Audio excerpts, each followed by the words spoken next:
કરવી છે એ સવાલની જે અત્યારે ચર્ચાઈ રહ્યો છે દરેક અમદાવાદીના મનમાં કે સુભાષ બ્રિજ ક્યારે શરૂ થશે, એનું શું કરવામાં આવશે। 52 વર્ષ જૂનો આ બ્રિજ છે, અત્યારે આ બ્રિજ જોખમી બન્યો છે અને હવે આવનારા સમયમાં આ બ્રિજને નવું સ્વરૂપ અપાશે। સુભાષ બ્રિજનું રિસ્ટોરેશન કરવામાં આવશે। પહેલા ફેઝમાં આ હયાત બ્રિજને રિસ્ટોર કરવામાં આવશે અને એ પછી 2 વર્ષમાં 250 કરોડના ખર્ચે આ હયાત બ્રિજની બાજુમાં 2 નવા બ્રિજ બનાવવામાં આવશે। બંને બાજુ 2 નવા બ્રિજ બનશે અને 8 લેન રોડ બનાવવામાં આવશે। 2 ફેઝમાં કામગીરી કરવામાં આવશે।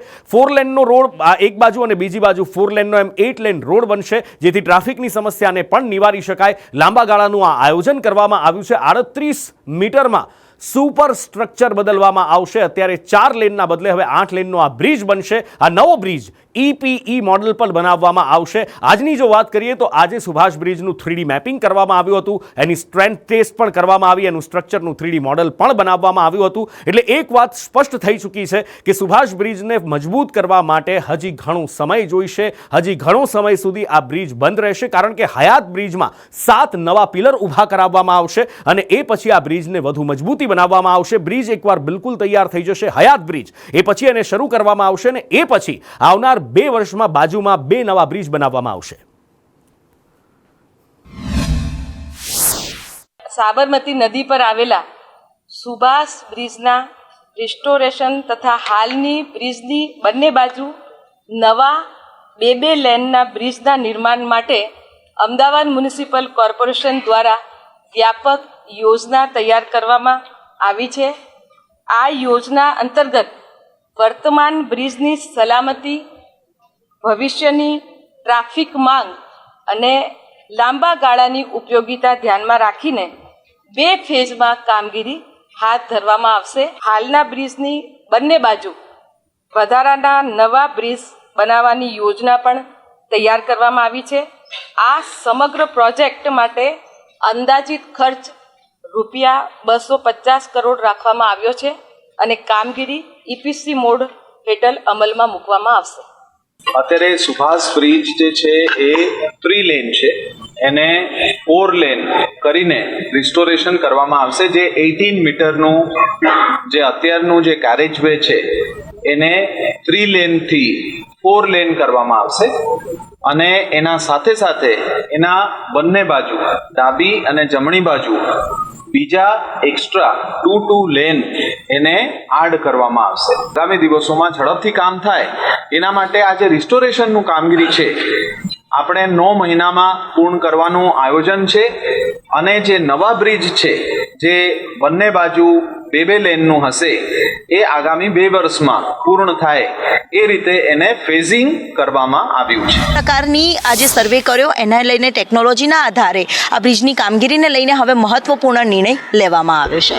તો અત્યારે સુધીમાં જે બી સર્વે થયો છે એ કન્સલ્ટન્ટ્સ જે કન્વેન્શનલ મેથડ છે એના થ્રી એમને કરેલો છે કે જે અત્યાર સુધીમાં વપરાતી હોય એ મેથડથી કરેલો છે। અમારો અહીંયા ઉદ્દેશ્ય એમ છે કે અલગ અલગ જાતના સેન્સર્સ કે જે તમને એકચ્યુઅલી કોન્ક્રીટની કન્ડિશન અસેસ કરીને આપે, એને ડ્રોન સાથે ઇન્ટિગ્રેટ કરીને ડેટા કલેક્ટ કરવાનો અને at the end of the day એનો પ્રોસેસિંગ કરીને 3D મોડલ આપીએ કે જે આખા બ્રિજને તમે ડિજિટલ લઈ ગયા છો અને એનું રેઝોલ્યુશન એટલું શાર્પ હોય છે કે તમે કોઈ બી ઓબ્જેક્ટને 30 સેન્ટીમીટરના ડિસ્ટન્સે જેટલી એક્યુરેસીથી જોતા હો હ્યુમન આઈ, જે બહુ હાઈ રેઝોલ્યુશનની હોય છે, એ સેમ ડેટા ક્વોલિટી તમને અમારા સેન્સર થ્રુ મળે છે।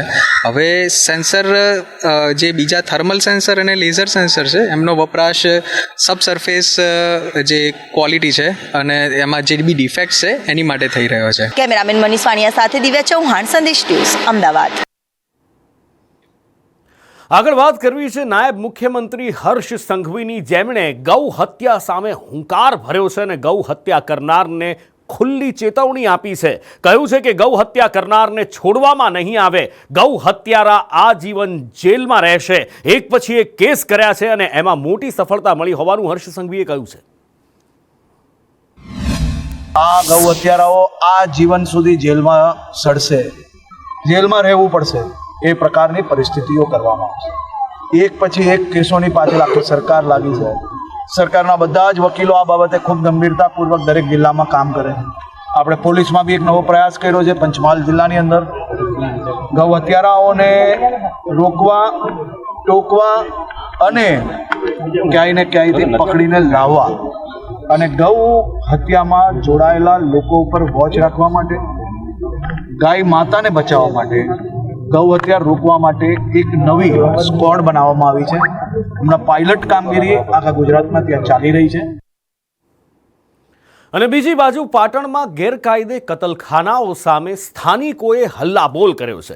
સ્થાનિકો પાટણ કલેક્ટર કચેરી પહોંચ્યા અને આવેદનપત્ર આપ્યું હતું. લીમડી ચોક કસુંબીવાડમાં ગેરકાયદેસર કતલખાના ચાલતા હોવાનો સ્થાનિકોનો આરોપ છે અને આ કતલખાના બંધ કરાવવા માટે સ્થાનિકોએ આજે હલ્લાબોલ કર્યો છે. સ્વાગત ફરિયાદ નિવારણ કાર્યક્રમમાં પણ રજૂઆત કરી છે. કતલખાના ગંદકી ફેલાવતા હોવાનો સ્થાનિકોનો આક્ષેપ છે. આ ગંદકી પણ દૂર થાય અને જીવ હત્યા બંધ થાય એના માટે સ્થાનિકોએ આજે હોબાળો કર્યો.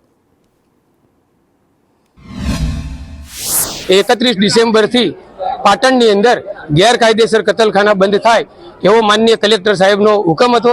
સ્વાગત ફરિયાદમાં એનું નિરાકરણ આવેલું હતું. એટલે 31 તારીખથી નગરપાલિકા એનો સુપેરે અમલ કરે અને કલેક્ટર સાહેબની સૂચનાનું પાલન થાય, જેનાથી બહુમતી હિન્દુ સમાજની લાગણી જળવાઈ રહે. ગુજરાત રેરાએ નવી એસઓપી અમલમાં લાવી છે. ખરીદારોની ફરિયાદોના ઝડપી નિકાલ પર આમાં ફોકસ કરવામાં આવ્યું છે. ફરિયાદ નિવારણ પ્રક્રિયા વધુ પારદર્શક બનાવવામાં આવશે. સાથે જ ઓનલાઈન સિસ્ટમથી ફરિયાદ નોંધાવવાની સુવિધા પણ મળી જશે. ઓનલાઈન ફરિયાદોને પ્રાથમિકતા આપવામાં આવશે. ફરિયાદ સાથે દસ્તાવેજો અપલોડ કરવાના રહેશે. રેરા ડેશબોર્ડ બનશે અને માહિતીનું મુખ્ય કેન્દ્ર પણ બનશે. સુનાવણીની તારીખ અને આદેશો ડિજિટલ રીતે ઉપલબ્ધ કરાવવામાં આવશે. ફરિયાદોને 2 કેટેગરીમાં વહેંચવામાં આવી છે, જેમાં અલગ અલગ કેટેગરીની અંદર ફોર્મ એ લાગુ પડવામાં આવશે અને બીજામાં ફોર્મ બી લાગુ પડશે અને અલગ અલગ કબૂજ પ્રમાણે એને વિલંબ અને રિફંડ માટે આ ફોર્મ એ અને ફોર્મ બી કેટેગરી લાગુ કરવામાં આવી છે. એસઓપીથી ફરિયાદના નિકાલમાં સમય પણ ઘટશે. રિયલ એસ્ટેટ ક્ષેત્રે વિશ્વાસ પણ વધશે.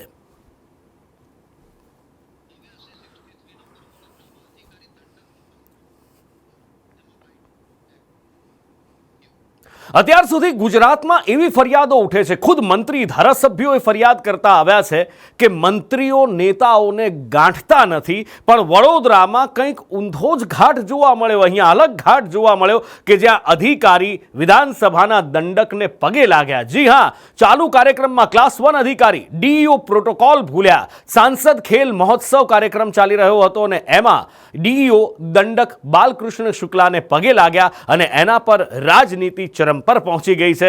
કોંગ્રેસને દોડવું હતું અને ઢાળ મળી ગયો. કોંગ્રેસ દ્વારા આરોપ લગાવવામાં આવ્યો છે કોઈ ફાઇલો ક્લિયર કરાવવાની હશે એટલા માટે પગે લાગ્યા હશે. કોઈને કોઈનો ડર નથી, ડરપોક માણસ છે એવો પગે લાગ્યો છે. બાકી તો આ અધિકારીઓ ભાજપના ધારાસભ્યને પણ ગણતા નથી. એવી ફરિયાદ ભાજપના ધારાસભ્યો કરી.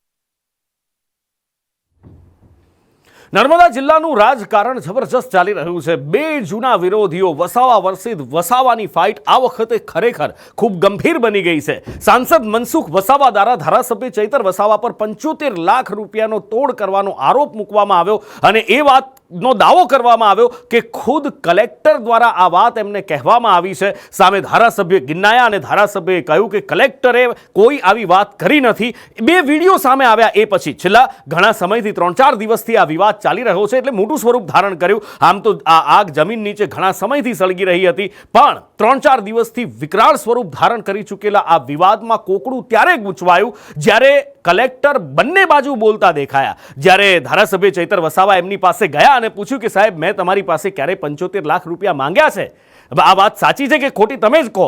તો કલેક્ટર કહે છે કે ભાઈ વાત ખોટી છે. અને જ્યારે સાંસદ મનસુખ વસાવા એમની પાસે જાય છે તો એ પોતે કહે છે કે હેલીપેડ ઉપર કાર્યપાલક ઇજનેર સાથે જ્યારે વાત થઈ હતી ત્યારે એમણે 75 લાખ રૂપિયા લીધાની વાત સ્વીકારી હતી. હવે આમાં કલેક્ટર કોને સાચું કહી રહ્યા છે, કોને ખોટું કહી રહ્યા છે, મામલો ફરી ગૂંચવાઈ ગયો છે. સાંસદ તમારું નામ લઈને એવું કહે છે કે મને કલેક્ટરે ત્યાં બોલાવીને કીધા હતા, તમે કલેક્ટરને પૂછી લો. એટલે અમે પૂછવાય, સાહેબ મેં ક્યારે તમારી પાસે 75 લાખ રૂપિયાની માંગણી કરી? આ વાત જ ખોટી વાત છે ને? હા, બસ. તો આ મેં લેખિતમાં આવ્યો છું સાહેબ. તો મને સાહેબ આપશ્રી મને ન્યાય આપશો એવી માગણી છે.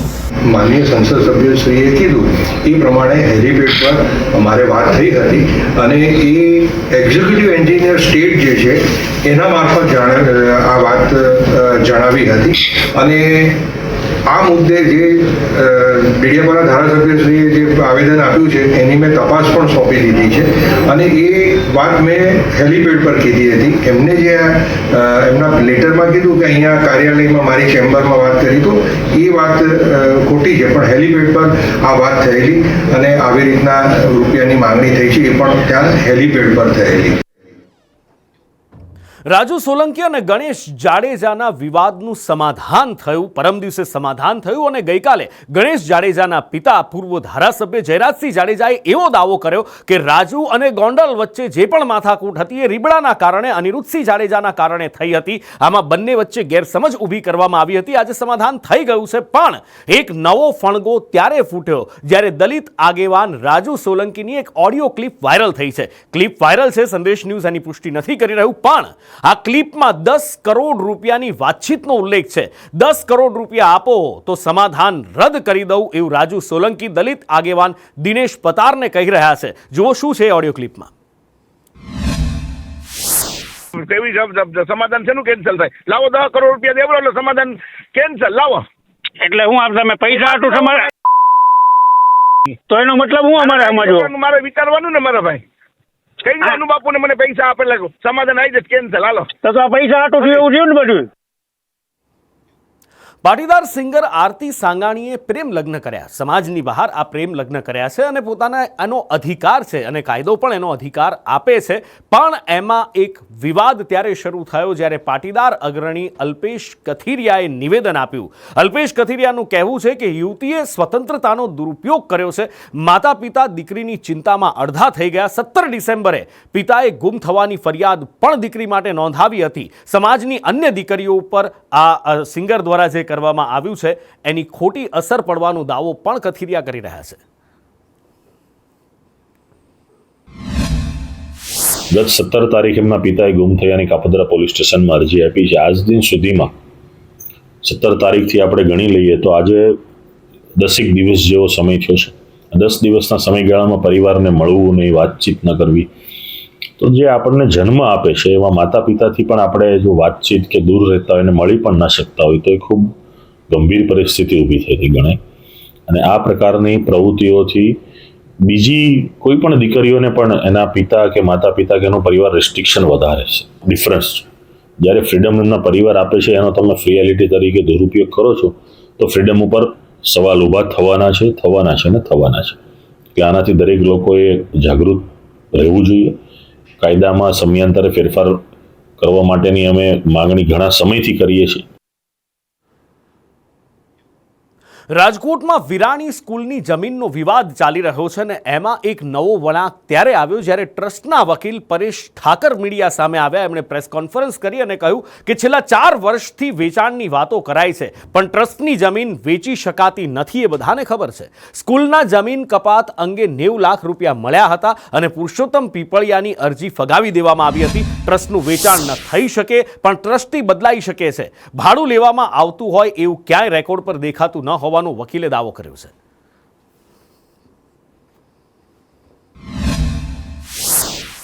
હાલમાં આ જમીન ઉપર મોટો બજાર ઊભું થઈ ગયું છે. ખાણીપીણીની માર્કેટ ઊભી થઈ ગઈ છે. કોમર્શિયલ ક્રિકેટ બોક્સ ઊભા થઈ ગયા છે અને ભરપૂર નફો રહી રહ્યા છે. રાજીનામું આપી પોતે જાતે શ્રેયાંશ વિરાણી પોતે રહ્યા, અન્ય એના પરિવારના સભ્યોને રાજીનામું અપાયું અને અન્ય ટ્રસ્ટીઓની નિમણૂક કરવામાં આવી. જે ટ્રસ્ટીઓ પૈકી કેટલાક મની લેન્ડર્સ છે અને કેટલાક લેન્ડલોર્ડ છે, બિલ્ડરો છે. આવી રીતે આવેલા ટ્રસ્ટીઓનો ડોરો હોય એ જમીન ઉપર જ હોય એ માનવાને કારણ છે. સામાન્ય રીતે ટ્રસ્ટની કોઈ પણ જગ્યાનું વેચાણ વ્યવહાર ન થઈ શકે. રજિસ્ટર એક્ટ પ્રમાણે જ્યારે તમારું મકાન, ઘર એ વેચાણ થઈ શકે, ટ્રસ્ટનું વેચાણ થઈ શકતું નથી. ટોટલ 1 કરોડ અને 24 લાખ રૂપિયા જેવું વળતર નક્કી થયું હતું. રાજ્ય સરકારશ્રી સુધી ફાઇલ ગઈ હતી, ત્યાંથી મંજૂરી આવ્યા પછી શામજી વેલજી વિરાણી ટ્રસ્ટને આ રકમ મળેલ છે, જે રેકર્ડ આધારિત છે. 90 લાખ રૂપિયા કપાતના શામજી વેલજી વિરાણી ટ્રસ્ટને મળેલ છે. અમદાવાદના ચાંદલોડિયામાં એનએસયુઆઈએ પ્રબળ વિરોધ પ્રદર્શન કર્યો અને વિરોધ પ્રદર્શનનું કારણ એ હતું કે ઉન્નાવ રેપ કેસમાં પીડિતાને ન્યાય નથી મળી રહ્યો એવો આરોપ લગાવવામાં આવ્યો અને સાથે જ સરકાર આરોપીને છાવરતી હોવાના આરોપ લગાવવામાં આવ્યા. આરોપી સેંગરને છાવરતી હોવાના આરોપ સાથે એનએસયુઆઈ કાર્યકર્તાઓએ રોડ રોકી વિરોધ પ્રદર્શિત કર્યો હતો. પોલીસે એનએસયુઆઈ કાર્યકર્તાઓની અટકાયત કરી. એનએસયુઆઈ દ્વારા ઉગ્ર વિરોધ રોડ પર કરવામાં આવ્યો હતો. કયા પ્રકારનો આપણો વિરોધ છે? તમે જુઓ કે 2017માં એક યુવતીને બળાત્કાર કરવામાં આવે છે અને આજે એના આરોપીને છોડવામાં આવે છે. એના વિરુદ્ધમાં એનએસયુઆઈનો વિરોધ છે. જે પણ આરોપી છે એને કોઈ પણ પ્રકારે છોડવામાં ના આવે અને તાત્કાલિક સજા મળવામાં આવે એવી અમારી માંગ છે. જરૂર મોટી સંખ્યામાં તમામ લોકો એનએસયુઆઈ કાર્યકર્તાઓ ભેગા થઈને જે વિરોધ છે તે કરવામાં આવ્યો હતો. રેપની પીડિતાને ન્યાયની માંગ સાથે અહીંયા વિરોધ છે તે કરવામાં આવ્યો હતો. મોટી સંખ્યામાં એનએસયુઆઈના કાર્યકર્તાઓ દ્વારા વિરોધ કરીને પોતાની વાત છે તે રજૂ કરવામાં આવી હતી. મહત્વનું છે કે કોર્ટ તરફથી જામીન મળવામાં આવ્યા, પરંતુ સરકાર તેમને છાવરતી છે તેવા પ્રકારનો આક્ષેપ છે તે કરવામાં આવ્યો હતો અને તેના જ આધારે અહીંયા જે વિરોધ છે તે કરવામાં આવી રહ્યો છે. મોટી સંખ્યામાં લોકો ભેગા થઈને અહીંયા વિરોધ કરતા નજરે પડ્યા છે. કયા પ્રકારનો આપણો વિરોધ છે? ઘણા પ્રકારનો વિરોધ છે મેમ. અમારો કાલે ક્રિસમસ હતું તો એના કારણે આરએસએસ, બજરંગ દળ એ બધાએ વિરોધ કર્યો, પણ જ્યારે આ ફાંસી આપવાની વાત થઈ ત્યારે એ લોકો કાંઈ વિરોધ કરતા નથી, એટલે અમારે કરવો પડે છે. વિરોધ છે તે અહીંયા ભેગા થઈને કરતા નજરે છે તે પડી રહ્યા છે. સાથે જ અહીંયા મોટી સંખ્યામાં લોકો ભેગા થઈને એનએસયુઆઈના કાર્યકર્તાઓએ રોડ રોકીને વિરોધ કર્યો હતો. કેમેરામેન મનીષ માણિયા સાથે દિવ્યા ચૌહાણ, સંદેશ ન્યૂઝ, અમદાવાદ. ગુજરાત, મધ્યપ્રદેશથી લઈને છેક દિલ્હી સુધી અત્યારે દેશમાં અરવલ્લી પર આર પાર ચાલી રહ્યું છે અને ગુજરાતમાં પણ વિરોધ પ્રદર્શિત થઈ રહ્યો છે.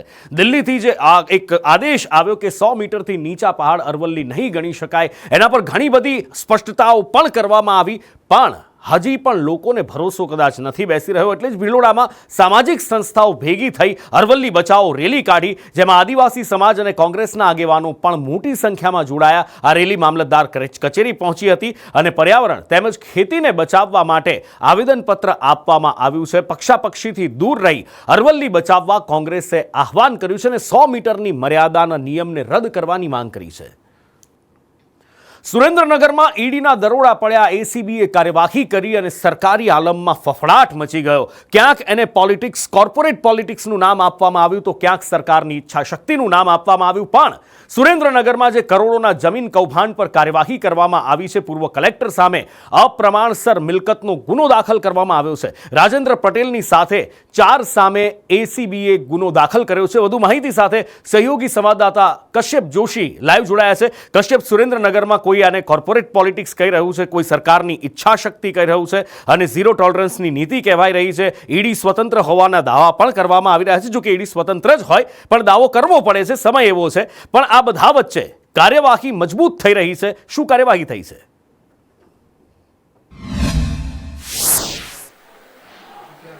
નુપુર 1500 કરોડનું કૌભાંડ જે સુરેન્દ્રનગરમાં થયું હતું ને તે મામલે હવે 2 દિશામાં તપાસ ચાલી રહી છે. એક તરફ એસીબી છે, તેના કલેક્ટર રાજેન્દ્ર પટેલ છે, તેની સહિત 4 લોકો સામે ગુનો દાખલ કર્યો છે અને સરકાર પાસે તપાસ માટે થઈ અને મંજૂરી માંગવામાં આવી છે. ચંદ્રસિંહ મોરી જે નાયબ મામલતદાર છે તેના દ્વારા 1 કરોડની લાંચ જે છે તે લેવામાં આવી હતી અને 67 લાખ રૂપિયા જે છે તે રોકડા કબજે થયા હતા. તો બીજી તરફ ઈડીએ પણ આ મામલે તપાસ જે છે તે ચલાવી છે અને ચંદ્રસિંહ મોરી જે તેની ધરપકડ કરવામાં આવી હતી અને તેના રિમાન્ડ મંજૂર થતા હવે તેને દિલ્હી લઈ જવામાં આવ્યો છે.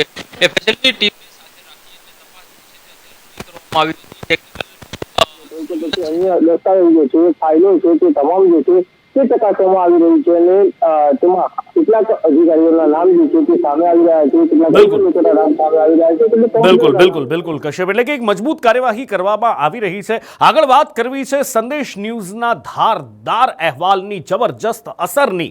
આજનો એજન્ડામાં સંદેશ ન્યૂઝે એક અહેવાલ પ્રસારિત કર્યો હતો, એની ધારદાર અસર દેખાઈ છે.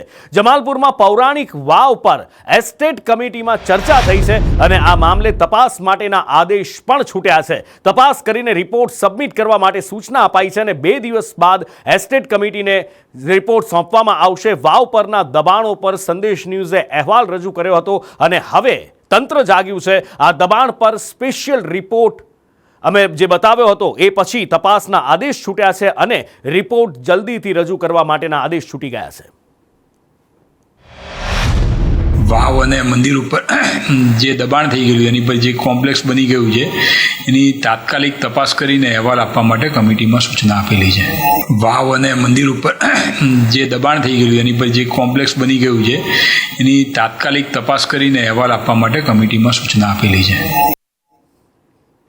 ફરી એકવાર કચ્છની ધરા ધણધણી અને ફરી એકવાર લોકોના જીવ તાળવે ચોંટ્યા. જોકે આ ભૂકંપની તીવ્રતા એટલી નહોતી, એ રાહતની વાત હતી. 4.6ની તીવ્રતાનો ભૂકંપ નોંધાયો, પણ એ પછી જે થયું એ ચોંકાવનારું હતું અને ચિંતાજનક, કારણ કે 4.6ની આ તીવ્રતા પછી 18 આફ્ટર શોક આવ્યા અને મોટા ભાગના આફ્ટર શોક રિક્ટર સ્કેલ પર 1 નોંધાયા છે. સિસ્મોલોજીના ઇન્ચાર્જ ડિરેક્ટર સંતોષ કુમારે નિવેદન આપતા કહ્યું છે કે સિસ્મોલોજીમાં કચ્છ એ ઝોન 5માં આવે છે.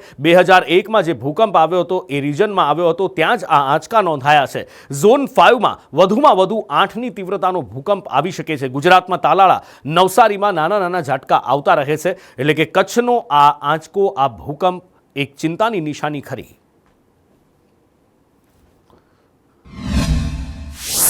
जो 4.6 मैग्नीट्यूड का अर्थक्वेक आया था उसके बाद अभी तक हमारे पास 18 आफ्टर शॉक रिकॉर्ड हो चुके हैं और ये 18 आफ्टर शॉक्स हैं, उसमें से जो मैक्सिमम आफ्टर शॉक का जो मैग्नीट्यूड रहा है वो 3.0 रहा है, जो लगभग 11:15 बजे आया था. उसके बाद से अब तक और कोई दूसरा अर्थक्वेक हमारे पास रिकॉर्ड नहीं हुआ. और अगर इसकी रीज़न की बात करें तो बेसिकली देखिए ये अर्थक्वेक्स वहीं पे आ रहे हैं जहाँ पे भुज 2001 में जिस रीजन में आया था उसका समख्याली बेसिन एक रीजन है. उस रीजन में छोटे बड़े लगभग 5 से 6 फॉल्ट्स हैं और उन फॉल्ट के अलॉन्ग सिस्मिसिटी लगभग 20 साल से आ रही है. और ये जो आज का अर्थक्वेक था ये भी उसी रीजन में था. ગુજરાત દુનિયાથી અલાયદું છે, દુનિયાથી નિરાળું છે અને હંમેશા સમયાંતરે એની સાબિતી મળી રહે છે કે આપણા ગુજરાત જેવું બીજું કંઈ જ નથી. અને ફરી એકવાર એની સાબિતી મળી જ્યારે ગુજરાતના વન્યજીવનના ઇતિહાસમાં એક સુવર્ણ અધ્યાય આજે ઉમેરાયો છે. નેશનલ ટાઈગર કન્ઝર્વેશન ઓથોરિટી એટલે કે NTCA 33 વર્ષના લાંબા ગાળા પછી ગુજરાતને ફરીથી વાઘની હાજરી ધરાવતું રાજ્ય જાહેર કર્યું છે. અને આ સાથે જ ગુજરાત આખા ભારતમાં એકમાત્ર એવું રાજ્ય બન્યું છે જ્યાં કુદરતી નિવાસ સ્થાનમાં વન્યજીવ સૃષ્ટિની 3 મુખ્ય પ્રજાતિઓ, જે કેટ પ્રજાતિઓ આપણે કહીએ છીએ, સિંહ, વાઘ અને દીપડો, એક સાથે અસ્તિત્વ ધરાવે છે. છેલ્લા 10 મહિનાથી 4 વર્ષનો વાઘ દાહોદના રતનમહાલમાં સ્થાયી થયો છે, એના પુરાવા પણ મળ્યા છે. અને હવે એક વાત એવી પણ છે કે એક બીજો વાઘ પણ અહીંયા આવ્યો છે. જોકે આજે એક વાઘ છેલ્લા 8 મહિનાથી અહીંયા છે, એની સત્તાવાર હાજરી નોંધાઈ છે. દાહોદ જિલ્લાનું રતનમહાલ વન્યજીવ અભયારણ્ય આ ઐતિહાસિક જાહેરાતનું મુખ્ય કારણ બન્યું હતું. આપણે જે 4 બિગ કેટ છે એમાંની આજે આપણને ગૌરવ છે કે 3 બિગ કેટ આજે ગુજરાતમાં આવી ગયેલી છે. એક સિંહ જે આપણા દેશનું અને એશિયા ખંડનું ગૌરવ છે, બીજા આપણે અહીંયા લેપાર્ડ, દીપડા છે અને ત્રીજું વાઘ પણ આવી ગયો છે. એટલે આ જે બિગ કેટની ઇકોસિસ્ટમ ડેવલપ થાય એ માટે અમે બધા જ પ્રયત્ન કરતા રહીએ. દિલ્હીમાં વીર બાળ દિવસની ઉજવણી કરવામાં આવી, જેમાં વડાપ્રધાન નરેન્દ્ર મોદી પણ ઉપસ્થિત રહ્યા અને રાષ્ટ્રીય બાળ પુરસ્કારથી એ શૌર્ય ધરાવતા બાળકોને સન્માનિત કરવામાં આવ્યા. એવોર્ડ વિજેતા બાળકો સાથે વડાપ્રધાને સંવાદ પણ કર્યો. સન્માનિત બાળકોએ વીરતા અને પ્રતિભા દર્શાવી છે એમ કહી વડાપ્રધાને એમનું મનોબળ વધાર્યું. વીર બાળક દિવસ સાહસિક બાળકો માટેનું એક મંચ હોવાનું એમણે કહ્યું અને સાથે જ એમણે દેશનો ગૌરવશાળી ભૂતકાળ પણ વાગોળ્યો હતો. ભૂતકાળમાં મનોબળ તોડવાના પ્રયત્નો થતા હોવાની વાત પણ એમણે કહી અને આડકતરી રીતે વિપક્ષો ઉપર નિશાન સાધ્યું હતું. સાથે જ કહ્યું કે દેશ આત્મનિર્ભર બનવાની દિશામાં અગ્રેસર છે અને જેન ઝી આ દેશને આગળ લઈ જશે.